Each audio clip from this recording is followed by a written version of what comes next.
یاسادانەرانی یەکێتی ئەوروپا نەک هەر ئەم هەنگاوەی پەرلەمانی تورکیا ڕەت دەکەنەوە بەڵکو ڕەخنەیەکی توندیشی لێدەگرن و دەشڵێن مەبەست لە لێسەندنەوەی پەناپارێزی لە پەرلەمانتاران هەنگاوێک کە دژی پارتی گەلانی دیموکرات واتە هەدەپە.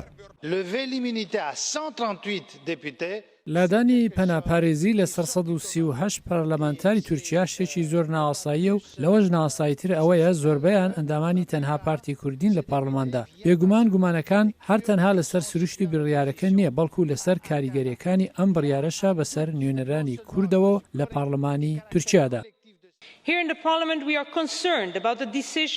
ئێمە لە پەرلەمانی ئەوروپا نیگەرانیمان هەیە لەسەر ئەم بڕیارەی پەرلەمانی تورکیا و لادانی پەناپارێزی. ئەمە هەنگاوێک کە بەڕوون و ئاشکرایی هەدەپی کردوتە ئامانجوو لە هەمان دەمیشدا لەم ساتە وەختە هەستیارەدا نوێنەرایەتی سیاسی لە زۆر کەس دەسەنێتەوە. ئەمە هەنگاوێکی هەڵەیە بۆ مانایەی نا کە لە ڕەوشی مەترسیەکانی لەسەر تورکیاین تێناگەین بەڵکو چونکە دژ هەموو پرینسیپە دیموکراسیەکانە و بۆ بێدەنگکردنی ئۆپۆزیسیۆنە. ئەم ناڕەزاییانە بەرامبەر تورکیا لە ناو پەرلەمانی ئەوروپادا سنووردار نییە بەڵکو مای نیگەرانیەکی قوڵیشە لە ناو کۆمیسیۆنی یەکێتی ئەوروپادا لە دەمێکیشدایە ئەنکەرە دەخوازێ ببێتە وڵاتێکی ئەندام لە یەکێتی ئەوروپادا. کۆمیسیۆنی ئەوروپا زۆر بەڕەشدی نیگەرانە لەسەر ئەو بڕیارەی پەرلەمانی تورکیا و لێسەندنەوەی پەناپارێزی لە پەرلەمانتاران. زۆر پەرەسەندن هەن کاریگەریان دەبێت بەسەر سەروەری یاسا و ئازادیە بنچینەکان لە تورکیا و لە ناوچە کوردنشینەکانی تورکیاش.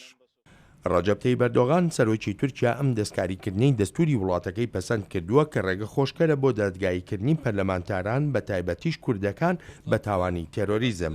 سەرۆکی تورکیا دەڵێت هەدەپە باڵێکی پارتی کرێکارانی کوردستانە. هەدەپەش لە لای خۆیەوە ئاماژە بەوە دەکا ئەم هەنگاوەی حکوومەتی تورکیا لە بنەڕەتدا بۆ دەرکردنی ئەندامانی کوردە لە پەرلەمان. لە نامەیەکدا بۆ ئەندامانی پەرلەمانی ئەوروپا هەدەپە دەڵێت مەبەست لەم دەستکاریکردنەی دەستوری تورکیا تەنها لە ناوبردننی هەدەپەیە. ئاکەپە پارتی فەرمانڕەوای تورکیا نکوڵی دەکالەوەی ئەم بڕیارە هەر هەدەپە بگرێتەوە بەڵکو وەک دەڵێ ئەگەر ئەندامێکی ئاکەپەش هەڵە بکات دەیگرێتەوە.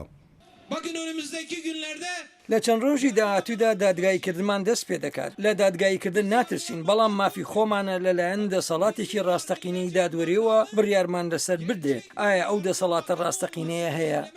نییە. هاوسەرۆکی هەدەپە جەخت دەکاتەوە لەوەی هەوڵەکانی حکوومەتی تورکیا تەنها بۆ تۆڵەسەندنەوەیە لە ئەنجامەکانی هەڵبژاردنەکەی مانگی 6 ساڵی پار کە هەدەپە توانی سەرکەوتنێکی بەرچاو بەدەست بێنێت.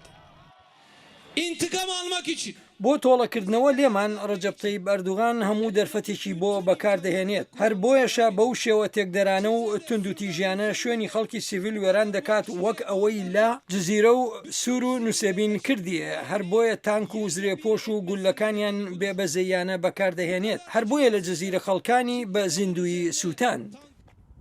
لە وەتای مانگی 7 ساڵی ڕابردووەوە کە پرۆسەی ئاشتی لە تورکیا گەیشتە بنبەست و هەرەسیەنە هێزە ئاسایشەکانی تورکیا لە ناوچە کوردنشینەکانی وڵاتەکەدا دەستیان کردووە بە ئۆپەراسیۆنێکی لەشکری وەک دەڵێن بۆ لە ناوبردنی پارتی کرێکارانی کوردستان.